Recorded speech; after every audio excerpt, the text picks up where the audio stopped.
जय गुरुजी संगत जी, गुरुजी भजन YouTube channel में आपका स्वागत है। हमारे चैनल को सब्सक्राइब करके न्यू भजन दिव्य आशीर्वाद नए अपडेट्स लिव सत्संग से जुड़े रहें। जय गुरुजी। शुक्राना गुरुजी।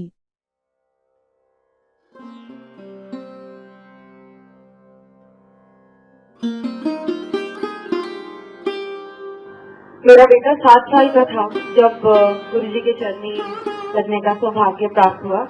उसको हर महीने बुखार आता था, 103, 104 रात को हो जाता था और काफी रेजिस्टेंट था सारी दवाइयों से। एक दवाई चल रही थी जो कि डॉक्टर ने बोल दिया ज्यादा लेंगे तो वो असर नहीं करेगी।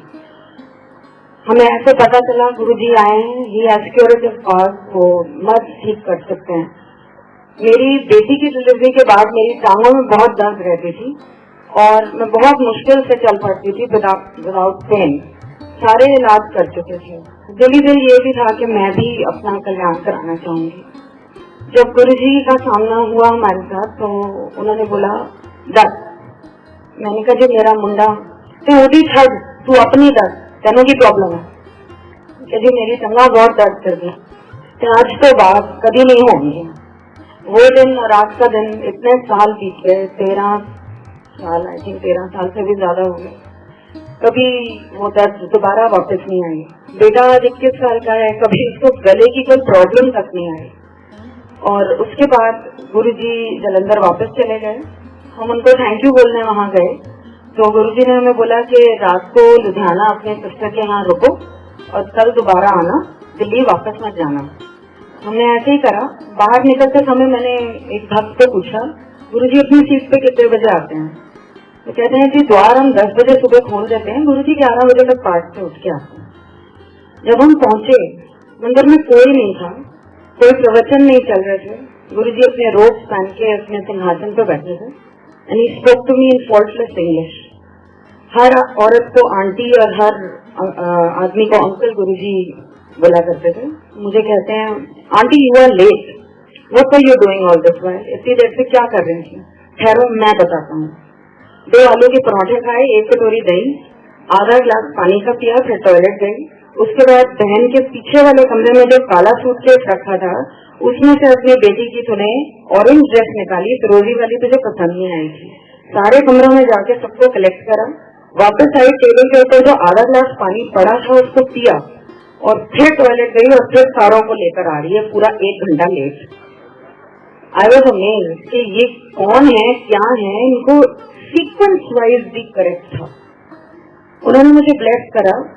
मेरा हीमोग्लोबिन उस टाइम 8 था। उन्होंने जोर से मेरी पीठ ठोकी और मुझे बोला 6 है, कोई नहीं फिक्र ना कर, 12 हो जाएगा, स्टॉप ऑल मेडिसिन। मैं दिल्ली आके जो मैं सप्लीमेंट्स लेती थी ब्लड के लिए मैंने बंद कर दिए और करीबन 1 महीने बाद मैंने दोबारा टेस्ट कराया, 11.6 आया मेरा हीमोग्लोबिन, जो कभी जिंदगी में नहीं आया था। मेरे फादर को lymphoma, cancer of the lymph gland declare किया गया और हॉस्पिटल जो दिल्ली में था, बहुत नामी हॉस्पिटल, उन्होंने 3 महीने का टाइम दिया कि उसके बाद वो बचेंगे नहीं। मैं आपको ये 95, 96 की बात बता रही हूँ, 96 की। और कहीं और हमने रिपोर्टें भेजी, 6 महीने से ज्यादा हमको नहीं मिले। गुरुजी को हमने बताना था, वो कहीं हाइडिंग में था। ऐसे संगत नहीं आया करती थी उस टाइम, जिसको गुरुजी बुलाना चाहते थे सिर्फ वो लोग आया करते थे। तो हमें पता चला गुरुजी कहाँ हैं। हम गए, हमने देखा वो अपने सिटी पे बहुत अनकंफर्टेबल थे। पुराने भक्तों से पता चला कि जब गुरुजी दूसरे का मर्ज अपने ऊपर लेते हैं तो वो पहले कष्ट खुद भोगते हैं और इतनी शक्ति है उन्होंने में कि वो कितना का कल्याण कर सकते हैं। तो ये देख के मेरे और मेरे हस्बैंड ने ये सोचा कि हम इनको कुछ नहीं बोलेंगे, ये तो अंतर्यामी है, ऑलरेडी इनको हमारे बिना बताए जब इतनी चीजें पता है तो ये कैसे नहीं पता होगा। हम दोनों चुपचाप वापस आ गए। 1 हफ्ता बीता और गुरुजी का हुक्म आया कि किसी सत्संग में जाना है और तुम दोनों को हमारे साथ चलना। हमारी बहनों की ड्यूटियां लगती थी उस टाइम हॉस्पिटल में 2-2 घंटे। वहां से निकल के, उस माहौल से निकल के किसी की एक पार्टी में जाना, I was not in the mood. मैं बिल्कुल पीछे जाके बैठ गई। वहां से मुझे ऐसे करके बुलाते हैं और मेरे को साथ बैठा दिया। मेरी तरफ देखा भी नहीं, हंस रहे हैं, दूसरों से बातें कर रहे हैं। मैं दिल में यही सोच रही हूँ मुझे यहाँ क्यों बुलाया गया। एकदम से मेरी तरफ देख के कहते हैं तेरे प्योर का कैंसर ठीक कर देता है। मैंने तो कैंसर शब्द मुंह से निकाला भी नहीं था। और हॉस्पिटल में हमारे फ्रेंड हैं जो कि वहाँ उनकी ड्यूटी थी, उन्होंने बताया 3 रिपोर्टें दिखाई। कहते हैं ये पहले की है, इसमें कैंसर पूरी तरह फैला हुआ है। ये बीच वाली है जिसमें छट रहा है, ये तीसरी में तो आ ही नहीं रहा है। तो अपने पापा को लेके यहाँ से चली जा, क्योंकि डॉक्टरों ने अब छोड़ना नहीं है। उन्होंने बार बार टेस्ट कराने हैं, क्योंकि वो कैसे मान लें कि कैंसर था और अब कैंसर नहीं है। तो ये गुरुजी की ही मेहर थी जिसकी वजह से ये चीज हटी। मेरी माँ एक बहुत स्टॉन्च शिरडी साईं भक्त, पूरी फैमिली हम भी हैं। गुरुजी और उनमें हमें कोई अंतर नहीं नजर आता, ये भगवान एक ही है। मेरी मदर थोड़ी स्केप्टिकल थी उस टाइम, और वो ये मानती थी कि शायद डॉक्टरों से कोई गलती हो गई हो। एक दिन ऐसे ही बैठे थे तो गुरुजी ने मुझे बोला जब कम हो जाता है तो लोग ही सोचते हैं ना कोइंसिडेंस, कोई कोइंसिडेंस नहीं होता, मेरी शक्ति लगती है। मैंने उनसे आगे होकर पूछा कि गुरुजी मेरी माँ, आप इतने लोगों को चटनी लगाते हो, तो मैंने वो क्वेश्चन ऐसे ही छोड़ दिया। और गुरुजी ने मुझे आगे से जवाब दिया, तेरी माँ को मैं एक दिन में समझा दूंगा कि मैं क्या हूँ, तो फिक्र मत कर। फैमिली का अगर एक मेंबर भी मेरे पास आ जाता है तो पूरी फैमिली का कल्याण होता है।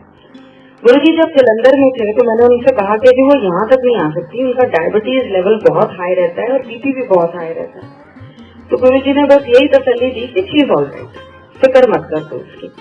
काफी साल बीते और एम्पायर स्टेट में संगत चालू हो गई। वहाँ पे गुरुजी ने मेरे को बोला कि तेरी माँ को मैंने बचा दिया है। अब हुक्म ये था कि आप मुंह से कोई बात नहीं बोल सकते थे गुरुजी को। इतने साल पहले हुक्म था कि वो जब पूछे तो आप कुछ बोल सकते थे। अब ये था कि जो भी बात करनी है टेलीपैथी से माइंड में करो मेरे साथ, या मेरी फोटो से करो, मुझसे डायरेक्ट कुछ नहीं बोलोगे तुम, काम पुट्ठा हो जाएगा। तो मेरी मदर को मैंने बोला, कहती है मैं तो बिल्कुल ठीक ठाक हूँ, मैंने क्यों है। मैं क्या जी आप जाओ वहाँ, सिर्फ आपको लंगर खाना है, ब्लेसिंग लेनी है, वापस आ जाना है, आपको क्या करना है, कुछ बोलना भी तो है नहीं। तो मम्मी गई और हमने उनके टेस्ट कराए और डॉक्टर ने हमें बोला कि 20 मिनट आप बाहर बैठ जाओ। जब मैं जाने लगी तो मैंने उनको बोला साईं भली करेंगे। तो मुझे कहती है गुरुजी भली करेंगे, तेरे पास फोटो हो, मुझे एक फोटो दे दे। तो वो टेस्ट से पहले फोटो मैंने उनके क्लोक पे लगा दी और डॉक्टर साहब से गुजारिश करी इसे उतारो ना। जब हम वापस अंदर बुलाए गए, डॉक्टर ने वो रिपोर्टें ऐसे टेबल पे फेंकी। हमें तो सिर्फ लाल लाल पाइप की नजर आ रही थी, बिकॉज वी आर लेमैन। तो मेरे को कहता है वेयर डिड इट गो। पिछले हफ्ते जब मैंने इनका टेस्ट किया था तो इनका ट्यूबरकुलोसिस और कोलोनस्कोपी, कोलोन कैंसर था। She was diagnosed with tuberculosis of the small intestine and colon cancer. It is where did it go. ये पाइप बिल्कुल क्लियर है, ये इंटेस्टाइन बिल्कुल क्लियर है, मुझे एक ट्रेस नहीं नजर आ रहा है इसमें कि कहाँ गया। But I am very happy for her because she is in the clear, but I still don't know how. मैंने इसलिए दोबारा एंडोस्कोपी करवाई कि हफ्ते भर में सिचुएशन कितनी बिगड़ी है मैं ये देखना चाहता था, लेकिन अब तो बिल्कुल पाइप क्लियर है। From my side she is got a clean chit. So she asked the doctor why am I going to the toilet so many times. मैं बिल्कुल निढाल हो गई हूँ। इसलिए आप डायबिटिक हो ना, this is termed as diabetic diarrhoea. अगले दिन वो गुरुजी को थैंक यू जब भी 3-4 दिन बाद गई बोलने, गुरुजी ने उन्हें कुछ नहीं पूछा और सिर्फ मत्था टेकते टाइम धीरे से उनको ऊपर से आवाज आई, जा अपनी डायबिटीज चेक करा ले। अगले दिन मैं आई, मुझे नहीं पता था कि मम्मी को ये हुक्म मिला। मैंने मत्था टेका तो मुझे कहते हैं मास्टर नहीं इस सन बट करती हूँ, ये कैसे हो गया। मैं बाहर जाके रोने लगी कि मैंने तो ऐसी कोई बात नहीं बोली है, मुझे क्यों बोल रहे हैं ऐसे। तो मेरी डॉटर कहती है कोई नहीं, नानी भी तो मास्टर नहीं है ना, मस्ट भी नानी। जो बहुत साल पहले मई 2007 में हमने अभी गुरुजी से कंफर्म किया था ये बात को, उन्होंने ये संगत दोबारा किसी के सामने करवाई थी, तो ये कंफर्म किया कि मेरी बेटी ने ऐसे बोला था, तो he was right. So coming back to this, my mother was holding a report. मेरे को फोन आया 3 दिन बाद कि मैं इतने सालों से मेरा डायबिटिक लेवल 280-260 से नीचे नहीं जाता और मेरे हाथ में एक रिपोर्ट है 130, 115, 119, ये क्या हो रहा है, ये कैसे हो गया। वही सेम वर्ड जो गुरुजी ने बोले थे मेरी मदर ने बोले। और स्केप्टिसिज्म की जो उन्होंने बोला था मास्टरनियां इफ एंड बट करती हैं, वो इफ एंड बट में उन्होंने दोबारा चेक कराया इस टाइम 99, 113 और नीचे आया। एक दिन उनका 140 हो गया। तो मुझे कहती है जाके गुरुजी से प्लीज बोलो मेरा डायबिटीज फिर से बढ़ गया। मैंने कहा डांट मुझे नहीं खानी है, क्योंकि अब हुक्म है कि मुंह से कुछ बोलना नहीं है, तो आप मन में बात करो, आपकी बात का जवाब जरूर मिल जाएगा। हम एम्पायर स्टेट शाम को गए तो गुरुजी पीछे साइड बोर्ड पे बैठे थे, तो सीधा मैं अंदर आई तो मुझे ऐसे करके बुलाते हैं और मुझे कहते हैं जो औरत तेरी मां वर्गन मोटी है ना ते उदा 40 साल तो उत्ते उम्र होए 140 भी नॉर्मल गिनाया जाता है। जाके कह दो अपनी मां नू बिल्कुल ठीक है वो, तो मैं ठीक कर देता हूँ, फिक्र करने की कोई लोड़ नहीं है, फुल ब्लेसिंग है ज्ञान है उधर।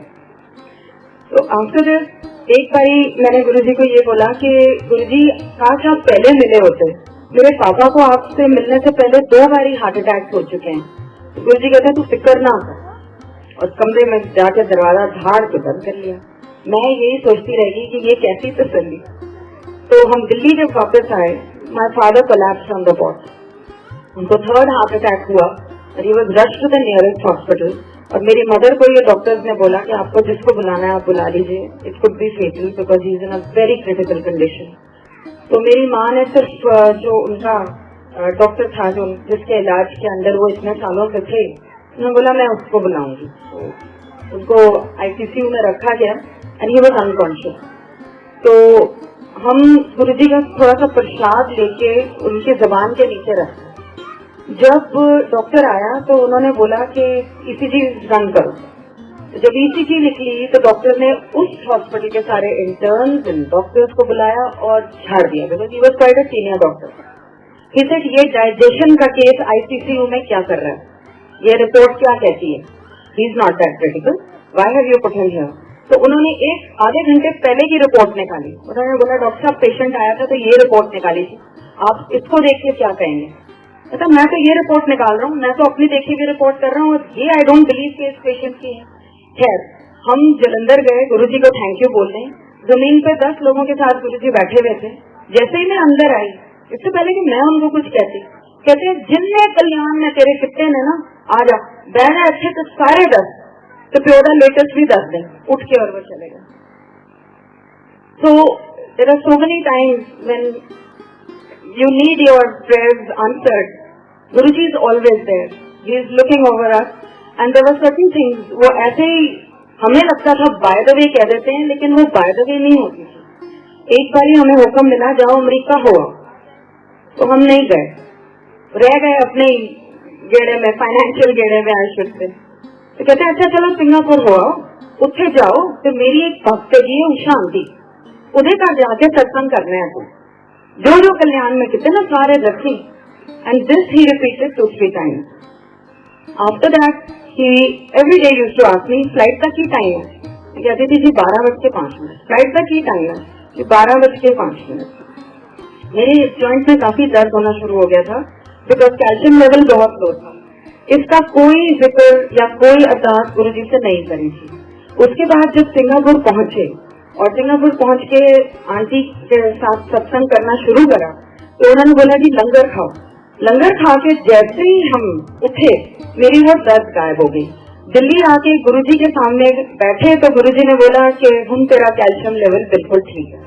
और किसी लेडी को उन्होंने बोला कि अनुराग मेरे वास्ते की क्या थी, तो वो लेडी ने मुझे बताया कि गुरुजी ने बोला कि आपका और आपकी फैमिली का टाइम इतना बुरा था कि गुरुजी ने बोला कि ना मैं इनू धरती पे रख सकता थी, ना मैं इनू पानी में भेज सकता थी, मैं ताई हवा भी तेन तंग के अदा कल्याण किया। इसीलिए वो हर बार मुझसे मेरी फ्लाइट का टाइम है तो जो पूछते रहते थे और उनके तरीके अलग अलग थे। एक बार जब अमेरिका जाने का हुक्म मिला तो लास्ट गुरुजी ने यही बात बोली थी तू वीजा से लगवा ले। तो जैसे ही मैंने वीजा लगाया हमारे कहीं से एक लॉटरी निकल आई।